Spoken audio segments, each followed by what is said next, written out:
Hey guys, welcome back to my channel. My name is Abhilash and currently I'm working as cabin crew. अगर आप इस channel पे नए हैं तो I request you please subscribe my channel. By subscribing my channel, it will motivate me to make more videos regarding cabin crew, ground staff. आज का video है ये किसी वैकेंसी, किसी एयरलाइन के वैकेंसी के ऊपर नहीं है एंड मैंने काफ़ी टाइम से मैं नोटिस कर रहा हूँ, काफ़ी टाइम से आई हैव बीन रियलाइजिंग कि जितने भी मेरे फॉलोअर्स हैं इंस्टाग्राम पे या जितने भी मेरे सब्सक्राइबर हैं यूट्यूब पे, वो मुझसे एक क्वेश्चन के बारे में ज़रूर पूछते हैं कि tell me something about yourself, इसका आंसर कैसा दिया जाए। सो आज हम इसी क्वेश्चन के ऊपर डिस्कस करेंगे कि अगर आप फ्रेशर हैं तो आप कैसा आंसर कर सकते हैं, या अगर आप एक्सपीरियंस कैबिन क्रू हैं, अगर आप एक्सपीरियंस एम्प्लॉई हैं तो आप इस चीज़ को कैसे, इस आंसर को आप कैसे अच्छा प्रेजेंटेबल बना सकते हैं। सो आज हम इसी टॉपिक के ऊपर डिस्कस करेंगे इस वीडियो में। Sit back, relax and enjoy the rest video. Recruiter ask you tell me something about yourself, आपको एक चीज़ ध्यान रखनी चाहिए कि आपको डीपली एक्सप्लेन नहीं करना है इस आंसर को, क्योंकि आपने ऑलरेडी जो आपके जो पर्सनल डिटेल्स हैं, आपके जो एक्सपीरियंस है, आपने ऑलरेडी वो मेंशन कर रखी है अपने CV रेज्यूमे में।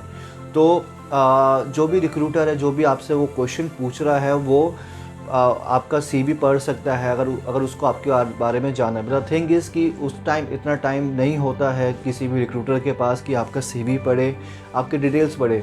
तो इन शॉर्ट वो ब्रीफ में 30-40 सेकंड्स आपसे सुनना चाहता है कि जो आपने CV में मेंशन करा हुआ है वो आपके थ्रू आपसे सुनना चाहता है, कि जिससे उसका भी टाइम बचे और आपका भी टाइम बचे। पहले मैं आपको अपना एक्सपीरियंस बताता हूँ कि कभी जब कोई रिक्रूटर मुझसे पूछता है tell me something about yourself, तो उसमें मैं क्या आंसर करता हूँ।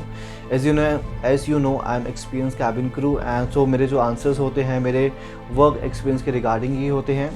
सो सबसे पहले अगर रिक्रूटर मुझसे पूछ रहा है tell me something about yourself, so इस क्वेश्चन को मैं इस तरह से आंसर करता हूँ। Good morning ma'am, my name is Abhilash and currently I'm working as cabin crew in Go First, and it's been 2 years since I'm flying with Go First. Before joining Go First, I've been working with Qatar Airways as a flight attendant, and before joining Qatar I was working with Zomato as a customer service executive. So apart from my aviation industry, I have worked with events company, so it's been 6 years that I've been part of customer service industry, and apart from this I stay in Delhi with my family. Thank you. So जो मेरा answer होता है वो इस तरह से ही कुछ होता है, एंड बट हर बार मेरा आंसर ये सेम नहीं होता है। सिचुएशन के अकॉर्डिंग एंड मेरे एक्सपीरियंस के अकॉर्डिंग, मेरे वर्क प्रोफाइल के अकॉर्डिंग मेरे आंसर्स चेंज होते रहते हैं। बट कुछ आप इस तरीके से आप अपना आंसर बना सकते हैं। लेट्स से अगर आप फ्रेशर्स हैं तो आप सबसे पहले अपने नाम के साथ इंट्रोड्यूस करिए। अगर आपने सिर्फ 12th पास करी है तो you can say that you have completed 12th pass, and 12th में आपका PCM स्ट्रीम था या आपका अकाउंट्स स्ट्रीम था, आप वो बोल सकते हैं। Plus you can tell that आपकी हॉबीज़ क्या हैं, आप अपनी हॉबीज़ डिस्कस कर सकते हैं। Also that you stay with your family in Delhi, Bombay, वो आप चीज़ें शेयर कर सकते हैं। एंड आपकी एज कितनी है, तो बेसिकली 3-4 पॉइंट्स आप शेयर कर सकते हैं। Your name, your age and your profession, आपका पास क्या एक्सपीरियंस रहा है, प्लस आपकी हॉबीज़ क्या है। तो ये 3-4 चीज़ें आप शेयर कर सकते हैं अपने इस आंसर में। और अगर आप एक्सपीरियंस्ड हैं तो you can start this question by saying your name and आपकी ग्रेजुएशन कहाँ से हुई है, एंड अगर आप ग्रेजुएटेड हैं तो आप वो भी चीज़ बता सकते हैं।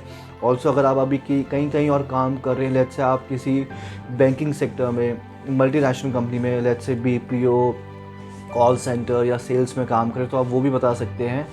और उसके बाद आप ऐड ऑन कर सकते हैं कि कि आप फैमिली के साथ रहते हैं, आपकी हॉबीज़ क्या है। तो आपका जो ये आंसर रहेगा ये 30-40 सेकंड से ज़्यादा ही होना चाहिए। इस आंसर को घर पे प्रैक्टिस करिए, एंड जब भी आप ये आंसर बोल रहे हैं, घर पे प्रैक्टिस कर रहे हैं, आप एक टाइमर सेट करिए एंड टाइमर में नोटिस करिए कि जो आपका ये आंसर है, मेक श्योर कि 30 and 40 सेकेंड से ज़्यादा नहीं होना चाहिए, क्योंकि कोई भी जो रिक्रूटर होता है वो स्टार्टिंग के 20 सेकेंड्स ही ज़्यादा अटेंटिव रहता है। अगर आपका आंसर 1-2 मिनट का रहेगा तो रिक्रूटर आपको खुद ही स्टॉप कर देगा। एंड यू वोंट बिलीव, चाहे आपको बुरा लगे या ना लगे, बट स्टार्टिंग के 20-30 सेकेंड्स ही मोस्ट इम्पॉर्टेंट होते हैं, एंड वो जो 30 सेकेंड्स ही होते हैं ना, उसी में रिक्रूटर ज़्यादा अटेंटिव होके आपके आंसर्स को सुनता है। तो मेक श्योर कि आपके पास जो भी कुछ अचीवमेंट्स आपने लाइफ में करे हैं, कुछ इंटरेस्टिंग फैक्ट्स, वो आप अपने उस स्टार्टिंग में 20 सेकेंड्स में ही कवर अप करें। So I hope you like this video. अगर आपको ये वीडियो अच्छा लगा you can share your experience. Also अगर आप चाहते हैं कि मैं ऐसे ही वीडियोस बनाते रहूँ you can share your experience with me. आप अपना फीडबैक शेयर कर सकते हैं मेरे साथ कमेंट सेक्शन में।